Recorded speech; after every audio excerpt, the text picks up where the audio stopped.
All right, we are live. Live. Hello, everybody. Hello, everywhere. Everyone out there in YouTube land and audio land and wherever else you're tuning in from.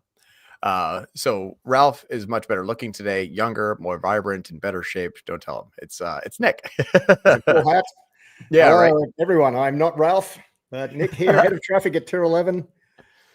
Very stoked to be on. I'm a long time watcher and listener, first time co-host. Big fan. Awesome. So today we're going to be kind of continuing our in the lab test. What we're attempting to complete in both Google and inside of Meta is utilizing conversion actions in Google and events inside of Meta in order to steer the campaigns where we want them to go, which sounds like a complete wow novel idea. But it's actually something that is working quite well, and we sort of have to assume that Meta may ignore our targeting. We have to assume that Meta may kind of ignore our exclusions. We have to kind of assume that Meta is going to go and do whatever it wants. I think that's kind of a really good point where you said we want to steer the campaigns where we want them to go, and most would assume, well, we want to steer them to get people to buy more. Right. However, there's more to it. Yep, exactly. And that's kind of what's interesting is we've had so many times in our own campaigns and our clients' campaigns that we're like, all right, we targeted your existing customers and we put an ad out there. And it's like, awesome. We got 10 sales and 6 new customers. It was like, how does that happen? Or we're excluding all customers and we made 10 sales and 6 returning customers yet again. Okay. So like basically what we ask the platforms to do, they can simply and not even politely decline. They'll just silently decline. And so we said, okay, what are we going to do to increase the new customers, increase the amount of conversions that we are expecting to see? And the results have actually been like fantastic because we have a lot of different tests running to see how it's going to react to kind of prove concept. And I'm going to share screen so we can kind of dive in. And there's going to be a lot of data. There's going to be a lot of kind of, follow along here and look at this way, yada, yada, yada. But that's what we love. I know, right? And it's important to watch this a few times, maybe whatever you need to do. But basically, to understand this is extremely complicated, and you have to kind of take everything that you knew about Meta and chuck it out the window. I'm not saying that it's as damning as that, but that's kind of the mindset you have to have going in this. You have to go into it can feel like that. Yeah. Yeah, it's like, hey, remember like everything you've done for like the last 10 years of your career? I just forget it. Oh, go on. What's up? So it's almost impossible to do. And because when things get difficult, a lot of times we kind of, revert back to previous strategies or previous, methods. It may not work anymore. So you see a lot of people like pulling the emergency button and then making things actually worse sometimes. Because they're going back to what they believe is true. Now, here's a very big note. Working with a very specific group of a Meta team. I won't name them by name, but they're a Meta team inside of New York City. It's also the same team is also switched to the headquarters of Meta. Working with those people has been really eye-opening this last few weeks. What we have learned and what they have told us that Meta is going to, which I've already been kind of like rumoring for a while based on what I see. I say, hey guys, you probably have seen this video before where I was like, hey, it looks like, Advantage Plus audiences are on by default. Like it looks like that's how this is operating. I've heard rumors of it, but it was confirmed by this group that what they said is 85% of all Meta advertisers are in the variable test. There's only 15% are in the control group. The control group are a lot of the companies that those big brands work with. So, Meta doesn't want to piss off Adidas by being like, hey, we've just messed up all of your campaigns and figure out what happened. They have people that are like, hey, don't worry, Adidas, like keep your spend high. It's going to look differently. And this is why. And then they work with them to keep them happy. Mm-hmm. The people that are the lower level people that get the A/B test on that we don't really get to share any information, they don't share information to, is the rest of the world. So right. And that's most of us who aren't spending a gazillion dollars a day. Right. I know. It's like, oh, you're not important. I'm sorry. You're in the variable group. Hopefully you don't die. We'll find out if you're one of the casualties from our change. Like we're kind of the sheep. We're the experimental sacrificial lambs. So awesome. So good. right. Yeah. So what do we do about it? Well, we cheat. We play how the big companies play. And what we have identified with that team, what they essentially have told us is that because Advantage Plus audiences are on now kind of by default for the majority of advertisers, we just assume the rest of the world, the lower 99%. The other thing that they told us that was very unique was the fact that the ad groups now sort of lock in a user if that campaign, if that campaign or other campaigns have a same conversion action. So once you have a conversion action with a campaign, that user will kind of be locked into that campaign. And it's sometimes why you see CBO just kind of like, we like that ad, and it just shoves everyone. They call them opportunities, people. It shows all the opportunities, i.e. potential traffic that is quality, to one. And it's kind of hard to release. And when I say hard to release, it means like, how do we stop that? Well, you have to either shut off the campaign, shut off the ad, or shut off the ad set in order for that opportunity to be released by that ad set. So how this turns into practice in real life, and I have another screen. I'm pulling up Data Suite here on another screen while we're chatting, and I'm going to share with you an illustration as to how that actually looks in real time. Because we've been seeing, we said, okay, if that's true, I should be able to set up a campaigns or a group of campaigns this way, a very specific way. And what we should see is that a sale should come to, I'm literally just getting this thing queried. So I'm kind of like buying time as I talk, but we should see a person engaging with the traffic campaigns and then converting into sales. But those sales have to be sales that are, in a different campaign if the campaign objective is different. So it means, can I run feeder strategy? And I think that's kind of why feeder strategy is working so well, is because feeder strategy was developed with two different events. And so what we're seeing here is sort of the same thing. This is okay, what I mean. So I just want to make sure I'm following. Yep. So, and I was going to illustrate it. Yeah.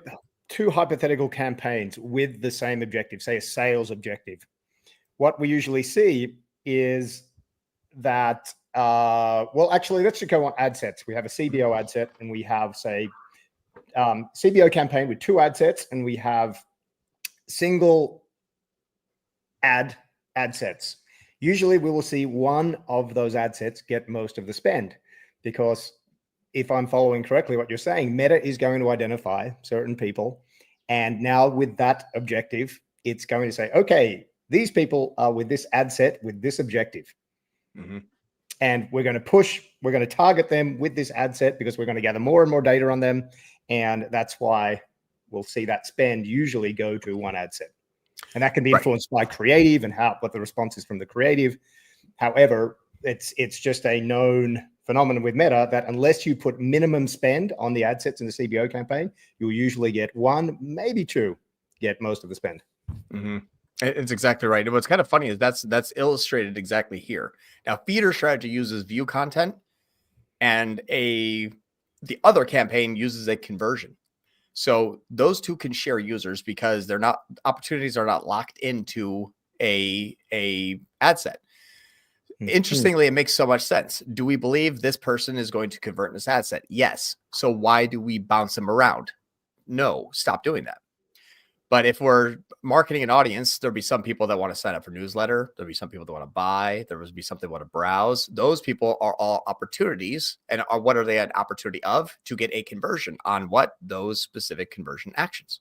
Mm-hmm. So when we look inside of here, we say, okay, this is going back to when we were running feeder strategy a long time ago. So this was 11.5. We have the objective view traffic.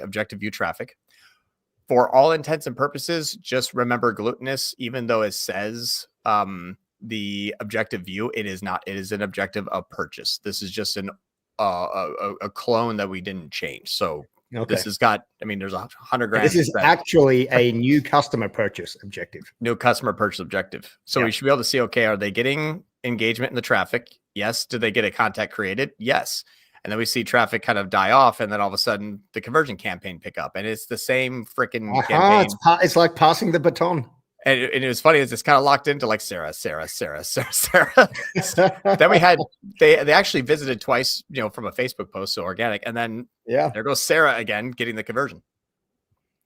So we said, okay, once Sarah ad gets, I mean, Sarah, I think is the name of a cat in the ad. That's what we literally call them, the pet names. So the cat got its claws. This is in not them. a person. Yeah, this is not a person. This is Sarah doesn't have claws. Sarah, the cat, does. So the cat got its claws into this person, basically said like, haha, now I can't, now you're not allowed to be let go. So then we thought, okay, if that's the case, we should be able to do this, which is essentially now what we're doing is choosing different conversion actions for different campaign objectives. So what you'll see is, and my sorting is all messed up, and I'm so mad because it doesn't sort properly now on my screen. Like I try to say like, hey, sort descend by spend. I know when you have all those blank columns, it's Meta does not play nice with nice sorting. Yeah. So I was going to have a filter, but you got to kind of see. Anyway, so what we did is basically, let me just do last like 7 days here maybe. And then, you know what? I'm going to pause here. I have a way to fix this, but I literally have to close down the window. Give me a moment. I'm just going to see if I can. So this is now an evolution from feeder. Yeah, it's an evolution. Okay, so this worked. Yeah. So it's kind of like why did feeder work? We know more about it, and now we're expanding upon it even further. So this is the last 7 days as an example compared to the previous 7 days. What's interesting about this is we said, okay, we now can come up with, and I think I have a notepad still of it. We can come up with this type of scenario, and you're actually seeing like notes in real time.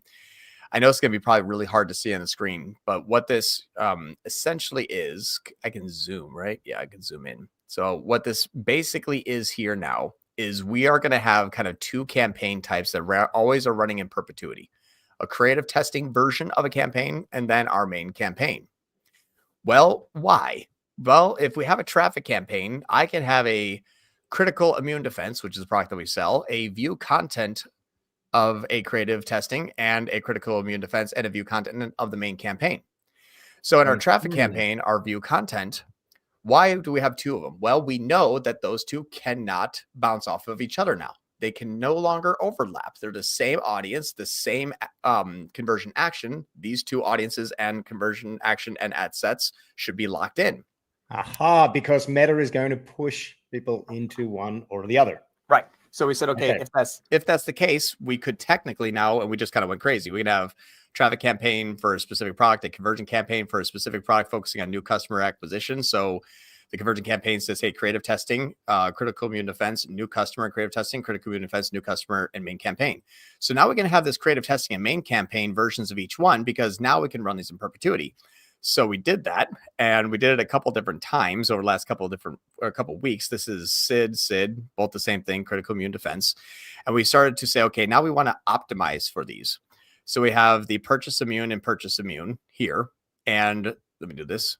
We started to say, okay, we're going to run these campaigns this way and try to do creative testing. I have a before here. I don't know why this is not pulling up. This is kind of annoying. Anyway, but I'll just focus on these 2 here. That's what I'm saying. It's a little messy because we're kind of like figuring it out in real time, but you're kind of getting like ground floor type of explanations here. Yeah. So we said, okay, if we can have actually a critical immune defense creative testing, and then a critical immune defense creative testing, and then we have a purchase of immune to see, can we bring down the cost of the purchase immune? So as we started to optimize towards these new customer, the new events, which is purchase of the immune defense, now we can kind of see how are these campaigns actually interacting with each other and of themselves. For example, we know that our main campaign has $206 cost per new customer. If you hover over this now, remember when I said, well, we're going to try to create attribution in platform? We've actually finally done that now. So here's the best part. We could do creative testing, lock them in, and they can effectively grow and scale each other. I think the best view is last 14 days. That's where we took our glutinous hero that's doing the creative testing, and we actually started to push, 198% more ad spend. So $1,835 goes up to $5,400. Our cost per purchase immune only went up $10, $67 to $78. Still way cheaper than everything else, and actually not negatively affecting anything else. This is not having less sales and not able to not be scaled, because at the same time, what is PI event? PI event is purchase immune. Purchase immune. Got it. Yep. And so you're seeing 2 things actually happening here. 1, can we do creative testing to make our main campaigns become better? And 2, if we ask it to get more of those particular events, can we allow them to jump? Aha, So because purchase immune. Now this is a conversion event set up for that particular product. yeah. And what's funny about this Okay. is what we have two different tests running. I want to do creative testing on the people that are purchasing the immune. And then I want to stick those ads into my main campaign and optimize off of new customers for immune. But I want to have a better NCAC. And it freaking is working. So watch this. If we look at the 70 purchases of purchase immune here, we can see that we have 70 purchases of purchase immune. It got 81 sales. So 11 of those were not the product that we wanted to sell. And only 26 of those, though, are new customers. Okay. That's pretty poor performance on new customers. I'm sorry, John, you didn't ask me to get new customers. You asked me to get purchase immune, and I nailed it. 7/8 of them are the ones you want. So we then said, okay, if this product is, if this creative testing is actually working well for people who are returning customers or upsell customers, people that bought digestive are now going to purchase immune, that kind of stuff. Can we get more immune purchasers, new and returning? Yes. Well, creative testing, I want to know, can I resell and can I sell? Great. Once we take those, then clone those into the L1 glutinous, now I get to say what happened here. Well, you got 639 sales, 556 of them are new customers, and the purchase immune is 606. Somehow we have freaking more purchase immune than the new customers, but that is actually pushing the creative testing of the immune. So we have 639, 606 of them are from the products that we want, and 556 of them are new. So let's take a look at the back end, because that is the only thing that actually matters. Of course. And the reason why we're doing this is because we scaled up really, really, really well. We did push. We made a whole bunch of good progress and good kind of push up when we added like basically $1 million in spend. And the thing is just rocking and rolling. So now we look at the last 12 months and and maybe you've all seen this on this video. I can't remember if I shared it with everyone here, but we ended up hitting like a plateau in a wall. And so as we look at our analytics, you're kind of seeing how the baby is, made here. So how the baby is made. Okay. That's the saying. But you always want to say like, I want the baby, not the labor. You're going to see how the baby's made now. Like we're going that far back. So this is what we did here is look at the last 12 months. And I want to share with you kind of like how we're pinpointing this. So this was our all year. We couldn't figure out how to do things. And then we started optimizing for new customers. You all see this before. We added 100% more spend, yippee skippy. But then we ended up here getting a plateau. So we're scaling up. Right here. That point is actually when our line went from up to flat to now down. We started to plateau and actually go down here. This is when we said, okay, now because we're selling everything to everybody and it's all new customers. We developed new products, didn't sell. We tried to do upsell products, didn't sell. Try to maybe do some creative testing. That worked. What'd they buy? Who knows? So it didn't work. So it was all these little variables kept getting in our way. And once we said, okay, Meta, you're only allowed to count a new customer in this one, a creative testing of only that product that was purchased. And now we can see that what we ask, we get. And then that was the last kind of like 14 days that blipped up, and man, we're on the right path. So it's funny is you can kind of see this, besides that little blip, we were able to uninterrupt our path, and because we fixed the blip there. Good stuff. So that's what we've been kind of looking at here is, can we manipulate Meta into saying, sure, you want to use Advantage Plus shopping campaigns? I don't care. You want to have, all of the purchases with a cost cap? Fine. I don't care. You want to use a 7-day click, 1-day view? It's Cappy imports. Fine. I don't care. Do you want to have any sort of exclusions? No, we have reporting here, but you see that each one of the reporting, we even say that it's like 0% of our spend. So don't even go after existing customers. Is it getting them? We can still see that. Fine. I don't care. As I'm optimizing for what I know is Meta says, oh, your exclusions. Oh, that was nice exclusions. Yes, thank you. But we'll go right past those. Exactly. When left to its own devices, it's like I made 81 sales and not even half of those are new customers. I'm like, I don't care. I asked you to get immune sales. And it's like, all right, fine, I did it. And it's like, yes, I can get those for you. Okay. Right. And here's what everyone is dealing with out there in internet land is this right here is what people have been driving themselves crazy on. And can I do oh dang, I was trying to get a screenshot of this thing. All right, let's see how fast my mouse is. Oh, I suck at that one. No, oh geez, I hit another button. Anyway, so what this is showing us here is we do creative testing. And let's say, what are we trying to find? Well, I don't know. It worked. It worked for who? I don't know. Are they new or returning? I don't know. Are they warm traffic or cold? I'm not sure. Where's the first click coming from? I don't know. And then Meta's over here saying he asked me to get conversions. So I got some that are new, returning, some that didn't even click an ad. I got engaged view on some. I got actually just a view through on the other ones. I cross-pollinated from TikTok. That's doing good this week. So that's pretty good. And everyone's just kind of floating there in everything land. But we got them. Exactly. And it's funny when you measure by ENCAC and you're trying to include and exclude by ENCAC, and then Meta does whatever it wants and you have no visibility. This is where your ad spend and your results are not syncing together. So I think it's worth being a broken record about this, right? Getting visibility on new versus returning in the conversions and new customers versus returning customers. And I mean, literal quotes from, as we know, some clients we've been working with, literally quoting, "We've never looked at our results segmenting by new and returning." And when you do that, it opens up a whole new world, and it unlocks some of these issues where, like you said, banging the head against the wall. Why can't we get this blended MER? Or when we try and scale, our blended MER doesn't follow us, so we have to reduce spend, and that improves blended MER for a little while. But once you start looking at the new versus returning, it's unlocking this whole new world.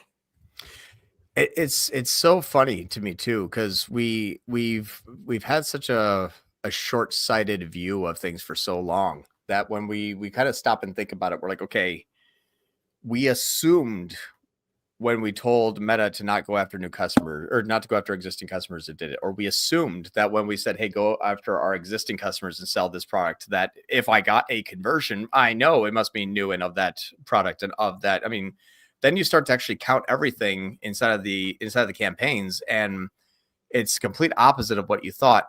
And the big change look at Google's new customer optimization in PMax. Oh my God! Talk about opposite world. Oh, you want to know something funny? I have a bombshell drop, and I love this man at Google. He's excellent. So I'm not gonna oust him, but he shed some light on things literally last night. That from the internal team at Google, and it essentially gave us by the way, that setting actually doesn't do that, it does this. So I just think it's so funny how that kind of stuff happens. But I'm gonna pull up this campaign, or I'm gonna pull up this information here, because it's actually pretty damning stuff. All right, I'm going to take out the guy's email address here. So we're going to cover this here in a moment. But the thing I want to share first is, if we look at what we're trying to optimize for, even like the last 30 days as an example, all of our scenarios are actually kind of coming true. So I want here's what I would say is we should have a high efficiency on when we look at this. I would say actual purchases of the product, that is of the immunity product that we're trying to sell, not talks, not advanced and joint, not anything else that we have for sale, just our one product. And so we have 186. Okay, 121 are new. That's not that great, but it's not bad. But we have out of everything, that was our first highest. Good. Yeah. And so we have add to carts and website content views. Fine, whatever. Now we have purchase digestive. Okay, we have 5 and we have 1 new customer. Pretty bad out of 5 sales. This is what Meta does, but we're optimizing for our purchase digestive. We do have 2 of immune, but we have 3 of digestive. Good. It's at least heading in the right direction, because this was never going to happen before. And then we have 983 new customers. We have 1,100. We have 983. What are they? Well, some by digestive, some by immune. So when we say, hey, if we're going to market everything to everybody, that is actually what happened. So if you're our digestive one is doing really, really well. When you look at that ad and it says all purchase immune, maybe it's not. You have this click attribution in platform. This ad right here was driving to the digestive product page. Is that correct? No, this is actually heading only to immunity. And just end up selling 41 digestive. But got it. It's the other way around. Okay. But this thing scales miraculously, because it's actually hitting what we ask it for. If the scenario was reversed, maybe that's why your campaigns never scale. They're not buying the product. They're actually not even resonating with the ad. That's actually not even the product that they wanted to even purchase when they came to your site, kind of thing. So we have to kind of look at this. So it's pretty cool to see what we're trying to get engaged is actually happening. This one doesn't need new customers. So I'm asking to get immune. So out of 32, I'm Right. getting 30. And this is Holy where crap. for everyone looking at these conversion actions, this purchase/NC, this is part of Tier 11's data suite. So this is where we can set up the custom conversion in meta ads that's actually going to optimize for new customers. Yep. And then the what you've done there is actually set up conversion actions for the individual products. And I believe they're going to have their own pixels. Am I correct? Those products, or oh yeah, well they have their we set it up so that it basically triggers when that actual product was sold, and it does like a data layer scrape, and then it needs to have a tag that sends back that actual information. But then that's it to visualize it within Data Suite. However, the EPID will simply just allocate it back to us. And what is nice on CAPI imports, because it has to go through, unfortunately, it has to go through a bit of Meta's attribution. We still are able to actually even get our proper one-day view of the actual product that was sold. Not only can we actually get the click engage conversion, you can kind of get everything here. So I have the view conversions. There's not that many view conversions. Not when you optimize off of first click, my boy. There you go. When you optimize off of what you're hoping for, I should have 150 clicks for every 25, or like 983 for every 15. This one is actually an L3, so it's remarketing. That's okay, because now we have more view than clicks. Perfect. It's only one, but hey, like it's at least acting the way that I would expect it to act. Yes. And so that's what's nice is the creative testing does have even with the view content optimization there's only 275 view through conversions, and out of 36,000 plus. Amazing. Yep. And that's because this thing is trying to get conversions on the people that are non-bouncing, which is exactly what I'm asking it to do. So it's kind of interesting that it's a novel idea. What do you want? New customers. What are you measuring by? New customers. What does Meta think it's doing good on? Everything else. All right. So here's the not really mini bombshell, but I'm going to call it a bombshell because I'm like being all clickbaity. New information dropped. Right, so anyway. I like this. This is Google. Oh, that van is still outside your house. Yeah, the black van is still there. I'm gonna pull up something, and I thought this was really funny because you can kind of see the showmanship and the salesmanship, I guess I would say, of Meta, of Google. It's really frustrating. I get why they do it, but it's extremely dishonest. I'm just gonna grab an account here. I'm gonna take kind of like a small little no-name account, just I'm gonna use it to share. Does this one have new customer only? Sorry, it's gonna be one quick a second. No, I didn't define a customer list in there. That's not even really running. It's gonna be one moment. I'm almost there. I just gotta grab a campaign. Okay. So all right, cool. Now I'm gonna pull up my sheet over here, and this should work well here. Okay, let's do this. Now, I ask all of you out there, and if you're watching this live, please drop in a comment if you would, because just for fun, and then we're going to get to some Q&A here in right after this. If you selected this setting in Google, which was, you just pop into Google and you're like, customer acquisition, adjust your bidding to help you gain new customers. Excellent. And it says only bid for new customers. Your campaign will be limited to only new customers, regardless of your bidding strategy. Bid strategy. Okay. Wow. Okay. Sounds good. Exactly. And the team will say, this here. All right. I'm going to find it. Let's see. Remarketing demographics. PMAX. They're dedicated new customer prospecting. Yep. Is that it there? All right, let me see here. No, this isn't it. This is actually, wait. It was actually, I'm you can tell how bad I am at like being a good presenter. This is it here. Data discrepancies. Definition of new. Ensure the new customer is consistent based on lag. Attribution. This one here. User may not click, not purchase immediately. The site take credit. Algorithm learning. Oh yeah.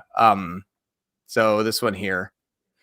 Google's NCA goal, even when used as an optimization strategy, not a strict only show ads to new customers switch in quotes. Well, hold the fuck on. It's not a only show ads to new customers. That's the box. Okay. That's what the box says. It's only bid for new customers. So that's what they're selling. We're paying for those. We're bidding on those clicks. No, it's not that, Nick. All right.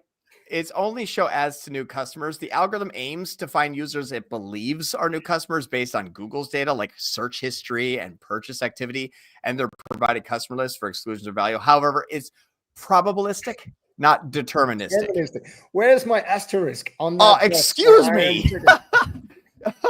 So I'm about to put $3,000 a day into that campaign because I'm going to bid only on new customers. Listen, it's not only bid for new customers. It's sometimes when you think bid for new customers based on stuff. I feel so disillusioned. It's like finding out Santa Claus isn't real. I've literally never read something that says, Nick, regardless of whatever you want, you're only going to do this. Okay. And then Google's like, it's not right. And selling that. I mean, any other industry where you're going to sell software or a product that says this is only going to do this, and you check this box, and yes, when you're paying for what we're selling, which is our inventory, you're going to bid on these clicks. You're only going to be bidding on new customers.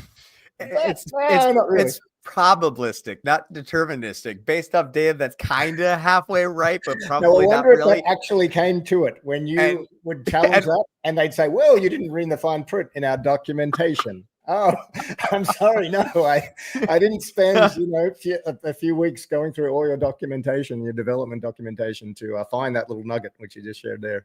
Yeah, it's funny. Like, I wonder if my car was like only gasoline, not diesel. Probably fine to throw some diesel in there. Like when things say only, they kind of mean only. It's an electric car. Yeah, it's only running on electric. Oh my gosh. Yeah, but then on the last page of the manual, it's like, well, it's not only electric. It's actually gasoline as well. You need to put gasoline in, it's not just electric. It's only electric kind of means don't pour gasoline in my Tesla. Wow. Yeah. So God, it's so crazy that, this is kind of the way that things are going. Remember my tinfoil hat? Okay. Like this is the crap that keeps happening to me. I'm like, yeah, but what you said is not happening. And then you actually reach out to the development team. It's like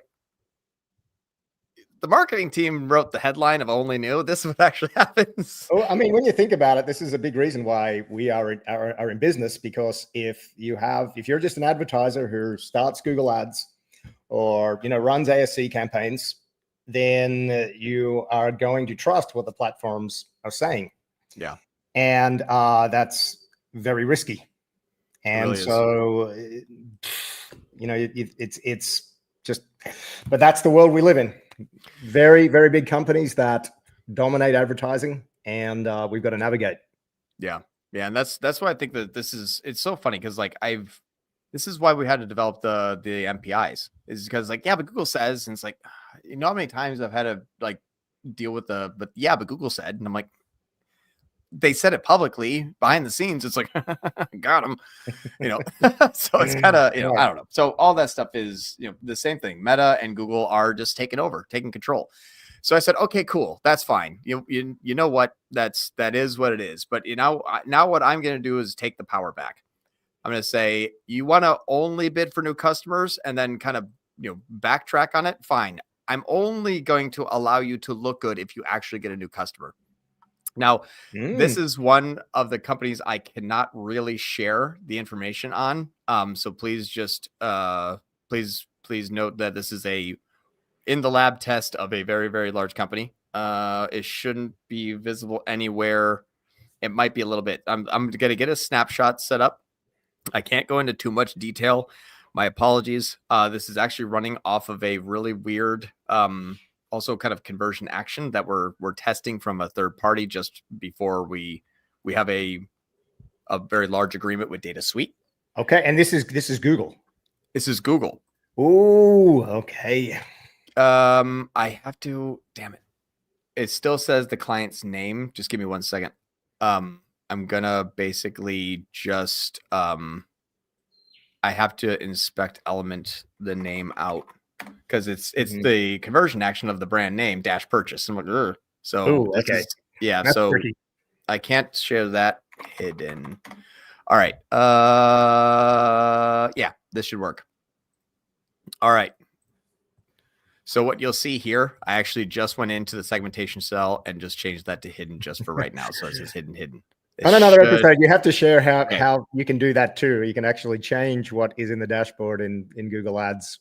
I saw that if you refresh, you can put funny things in the columns and all sorts of things. So yeah, if you refresh this, these two will go away. But here's what we found. So, and this actually, yeah, I'm gonna stop sharing just for a moment. I'm gonna pull up a secondary portion of this. This is actually really, really cool to see.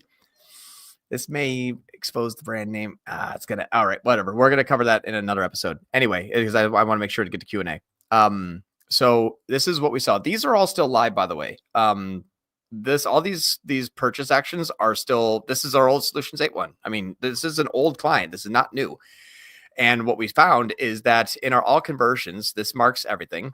We ended up in our non-brand standard shopping campaign. We pushed $132,000 more between February 20th and March 18th. So we put 188% more ad spend from 70 up to 203. And the Google Shopping app purchases, you lost 18% of your sales. Dang it. And then the, oh no, it's showing the brand name because it went back. Sorry, I must have clicked something. Anyway, sorry, I'm just going to change that back. My apologies, everyone. I'm just going to change it to A now. Sorry. And A, cool. So there we go. Hopefully it won't change back because it looks like it refreshes. So anyway, this is the old purchase one. This one went 17 down percent. This is one we had at Solutions 8. That went down 7.5%. When we have this server NC, it stands for new customer and returning customer. You can see before we had 219 and 154. When we scaled, we did get 93% more returning customers. That did happen. We scaled 100% more returning customers. However, because we're optimizing for only new customer acquisition and conversion value, now you can see that's the only one here. The import from clicks shows a 509% increase in new customers. Woo, that's good. So it went from 200 and 150 to 1,300 and 300. Beautiful. This lines up with Data Suite in terms of the tracking. What we're kind of identifying is, can we have a Data Suite and our own server that is not talking to Data Suite, so that we have in-app attribution and third-party attribution. So those are the same metrics, but then blended differently. So we have optimization and platform, and we have Data Suite visualization for omnichannel. It's a beautiful thing. It's gorgeous. Oh, are you muted or am I deaf? Uh-oh. I was muted. Thank you. Just right, a little historical context here. I remember having a conversation with the Data Suite engineers talking about a new customer conversion action for Google Ads. And the engineer, one of the head, product engineers said, "We don't think it's possible, but we're working with John Moran. And if we're going to get it, we're going to get it from working with him." So there you go. They just said, said Google's just such a fortress. We're getting the meta new customer conversion act where, we've just about got that ready to launch. We said, Google, that's going to be a tough one. But anyway, there you go. Yep. Well, what's really cool about this whole thing too is, and this will just, y'all will have to trust me because I want to get to Q&A. This data is about $10 different ENCAC between in-platform and first click accrual Data Suite. Oh, okay. I mean, it's like 144, 154. It's like in platform, we're getting 154 or $45 per ENCAC. And then on the Wicked interface, it shows that's just going to be different in attribution, because exactly in the dashboard, you're going to have other platforms. It's going to be attributing, and it's still getting like 10% warm traffic. So it makes sense. But I mean, what's nice is now it's not, I see what's happening, but my changes aren't doing anything. It's still messed up. It's not doing what I ask it to do. So that's how we're doing. Now it's doing exactly what I asked it to do. I have a snapshot inside that I can benchmark from first click attribution of new customers, and how that's actually affecting the global ecosystem is now accurate. I think that's finally. another concept. I think there's two main concepts here that are, as you mentioned, it's like almost having to forget the whole way we learn about media buying. Coming from a lobotomy. coming from a recovering ROAS addict. Okay. Card carrying, recovering ROAS addict. But I think the two main concepts, new and returning, get visibility on that. And making the distinction between non-attributed data, your top line data, and attributed data. Both are very important, but understanding the difference between the two and using the attributed data, but making sure the non-attributed data is what's guiding you. That's at the end of the day, that needs to have the final say. So those two concepts I've seen, and just even from personal experience and with our team, once that clicks, it's like, it's this whole other world, and you're connecting the business metrics to what Meta and Google are trying to tell you. And you know how to say, I see what you're telling me, but I'm not going to believe it. Right. And so that was so fun. Like it's a novel idea to have, your in-platform data match your third-party attribution data that's also optimizing for it. Like we're breaking through that Google's black box. It's like, okay, fine. You know what? I'm done fighting it. You can only pat yourself on the back when it's a conversion action I want. Now, how about now? And it's working. So we have a lot of tests, a lot of money, a lot of ad spend that's going into this, and it's going to be really cool. So we'll keep you all posted. Let's get some Q&A. Oh yeah. All right. I'm just going to, hey guys, I love what you do. So keep doing it forever, please. You got it. As long as you keep showing up, we'll keep doing it. All right. Grover Diaz Peralta. I'm going to butcher this. I'm John. I'm a single syllable, so I don't have cool names. I never learned how to read. Hi, if I am running a shopping campaign for product A and a feeder campaign for the same product A, simultaneously with a shopping campaign for product B and a feeder campaign for product B, how can I ensure that feeder campaign A correctly feeds into shopping campaign A and not into shopping campaign B? You can't, but with proper conversion actions that only pat itself on the back when campaign A is actually selling campaign A or product A and campaign B is actually selling product B, you can. So this exact case study is how to ensure that, because this is also what ends up messing up everybody's campaigns right from the get-go. People clicked on the pencil and bought the car. Wow, look at the ROAS on pencils. That's where we get messed up. Now, if they clicked on pencils and bought a car, pencils will show that it's not working. Secondary conversion actions will say it showed a car, but it's not going to be able to optimize off it. So as secondary conversion actions are the actual report card of what happened, and primary conversion actions are what the campaigns are optimizing for. You optimize for what you want, but your secondary conversion actions will tell you what's actually happening. And what ad, what keyword, what audience, literally it's a conversion action. It will tell you exactly where it's going wrong. So that's kind of what we're doing right now. Right now, Meta or in Google, there's no control over that. It will get a click on an ad and it will sell a product. That is what you can count on, but it is not going to do it correctly. And it's not going to do it consistently unless you ask it to only report, hey, if you do a good job, I'll allow you to take credit for the new job or for the good job that you did. And that's what we're working towards. So keep posted. This is what we're solving for right now. All right. Yo, 33 Big Money says, yo, I got a drop in search impression share by rank. Okay, so it would be not bidding it up for the CPC for certain exact match keywords. Nothing has changed in my campaign or loading page. It's not a budget issue. What could cause this? More competitors. So it was going to be saved for next week, but there was a slight bombshell, I guess I would say, that I discovered consistently over the past few weeks with a test, and I may not be able to have the right visuals for I didn't prepare to demonstrate this at all, so you're kind of watching me figure this out, but we don't have too many questions, and I think this is actually kind of important to see. So what we found out, and I'm going to use Paint because this is really fun. Let me do this. I'm getting the search terms. All right. Now I need last week and the week before.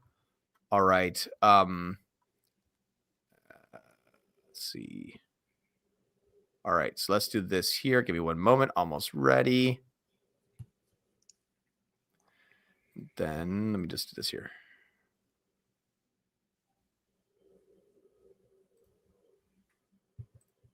It's 14 days over 14 days. I swear I'm getting it almost ready. Do this here. Okay. So it's not exactly perfect. I will have more data. I basically just kind of lumped everything together that I could find quickly, but I'll point out the inconsistencies. So we're going to use paint again, because I'm a 5-year-old and I like drawing on paint. So we're going to draw a line right down the middle. This line right down the middle is your match rate being what you're asking Google to give you a search result for is what you're actually asking it as a keyword. So what this means is if I say large cat, I'm literally making crap up and having fun now. I should be able to see large cat. So my keyword of large cat is going to get large cat. Now, a low bid on this keyword will get why are cats large and small? Like I get on the left side of like the low side when it kind of veers off to the left before kind of coming back to the right. This is due to a low CPC. You get crappy close variant matches. So crappy close variant matches say, hey, you want that keyword, but because you're not bidding that high, you get the crap versions of these search terms, not the one you wanted.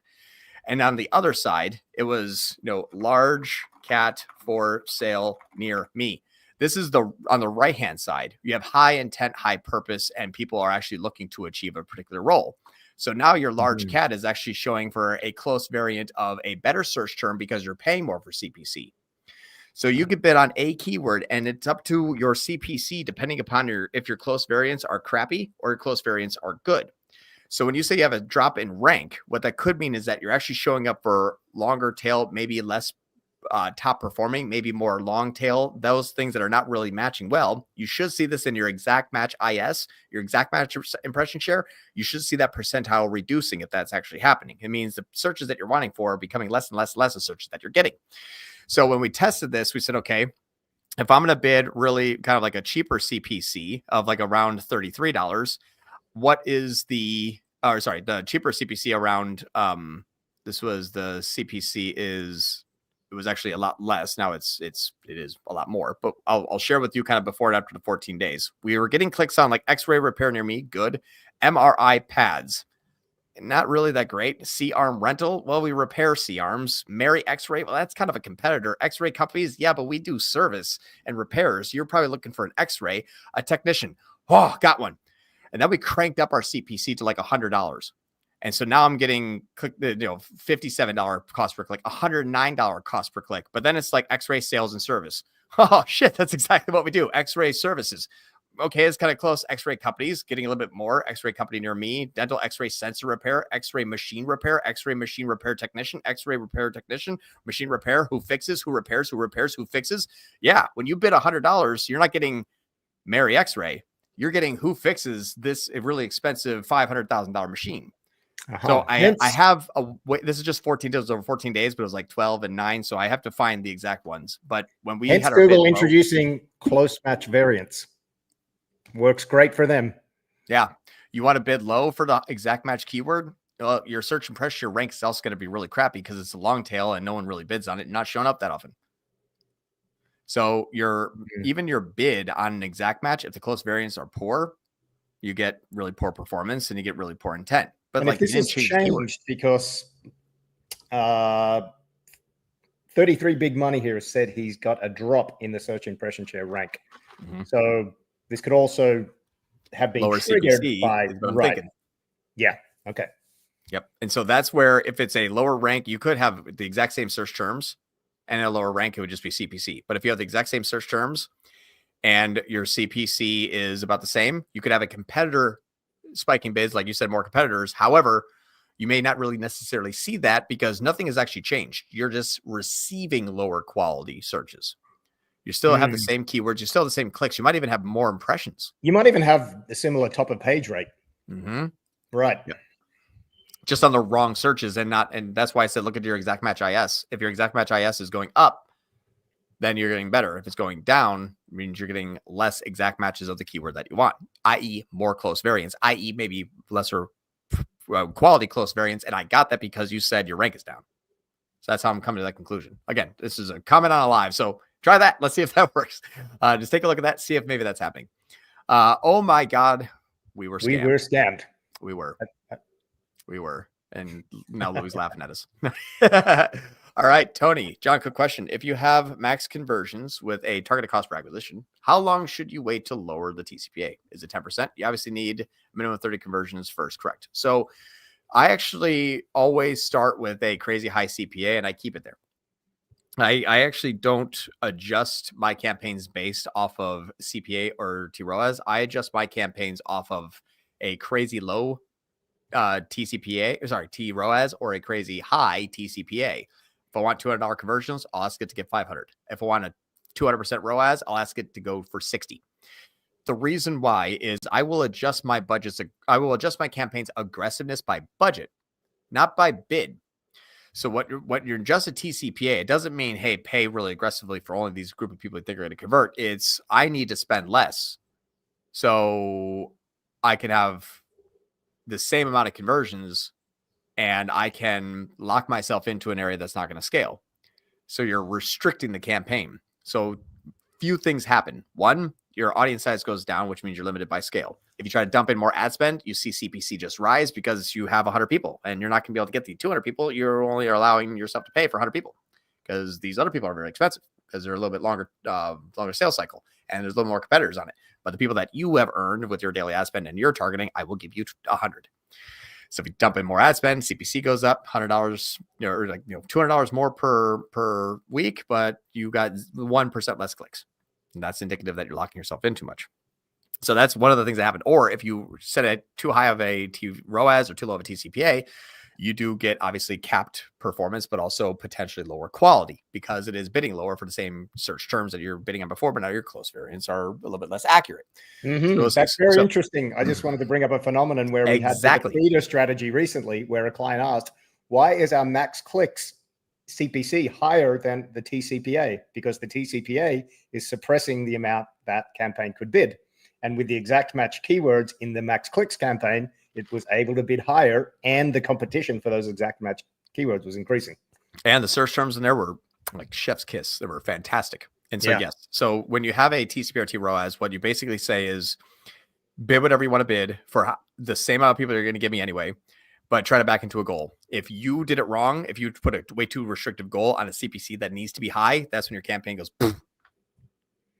So I always use a TROAS goal or TCPA goal that is crazy low. And what I mean by that is and I'll give you just a really simple scenario because I do want this to be identified here.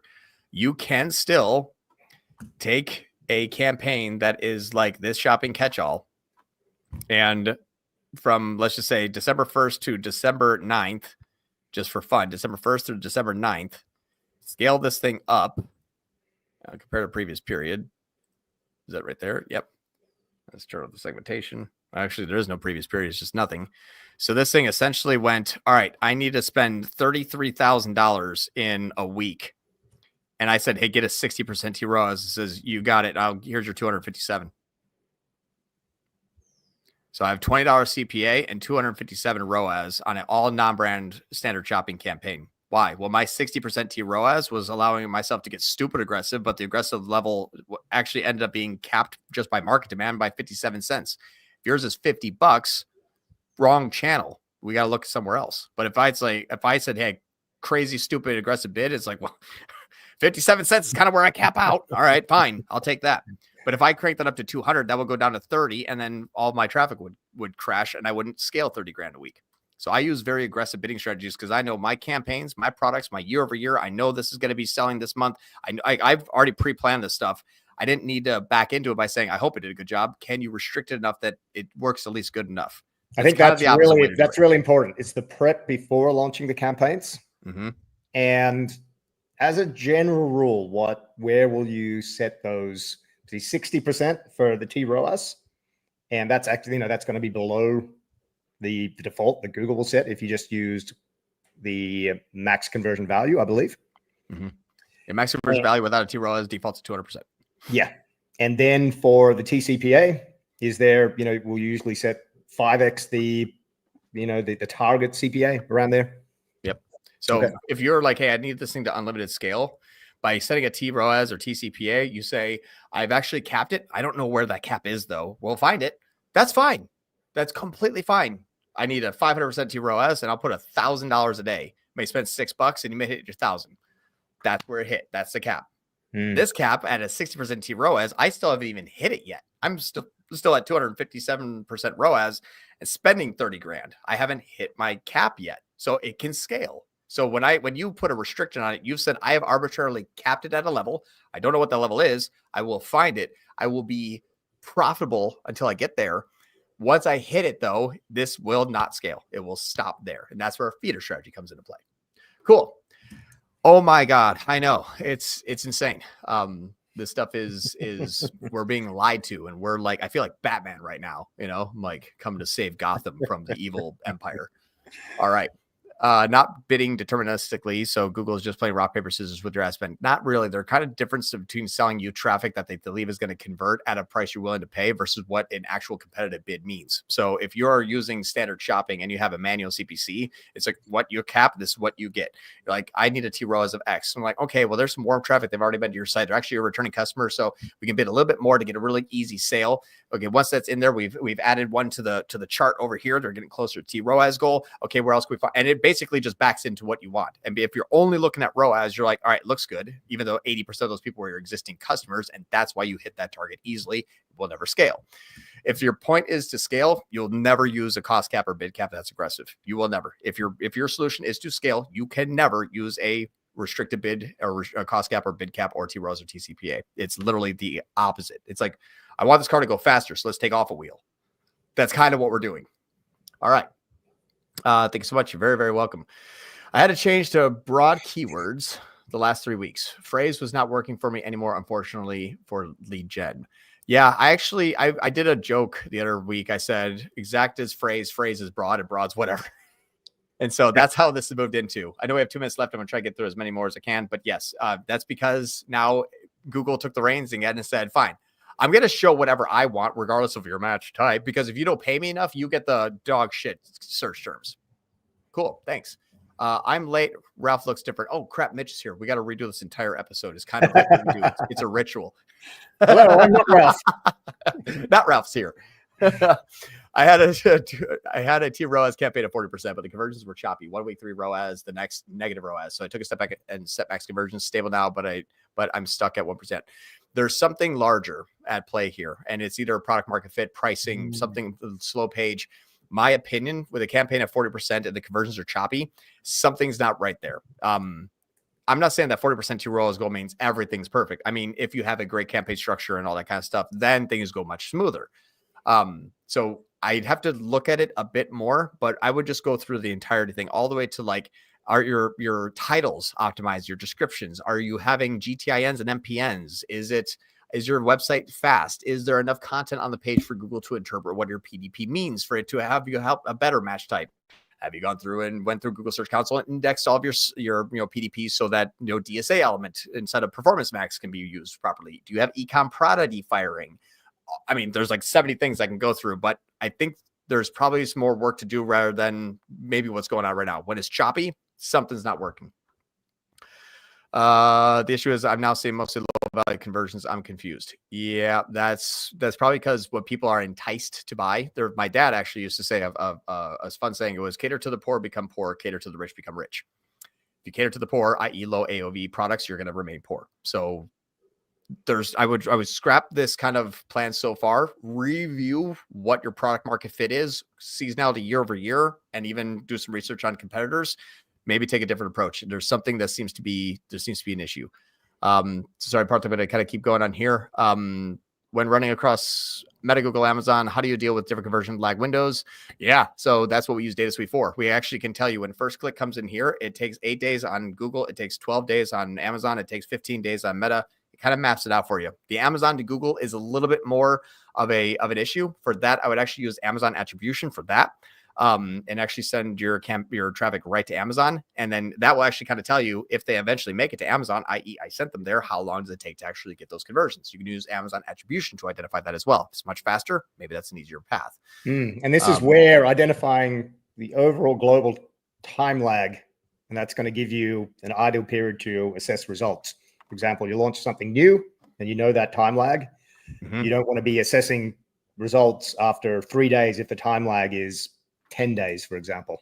Right. So we have this one client here that if you're looking at red light therapy Amazon, that's me. There's my Amazon ad. I'm running it from a Google account. You can see the brand name right there. But if you did infrared light therapy on an organic, it brings you to all of the competitors. If you click on my ad, it brings you right to my page here. So that's what's nice is I can kind of bypass all that stuff. But if I send traffic from Google to Amazon and when they want to buy on Amazon, that time lag window, you have to sort of kind of add a little bit of that to your main campaigns, about 2 days when they find the product on Amazon they want to buy. So as you start to do proactive marketing, if your time lag is on 12 days on average, add 2 days. That's your Amazon. On average, just use it as a blueprint. All right. Great question, Louis. Thanks. We're done. Cool. I'm 2 minutes late for my next call, so I do got a boogie. But I appreciate you all. Thank you so much. Thanks, everyone. All right. Take care. Bye.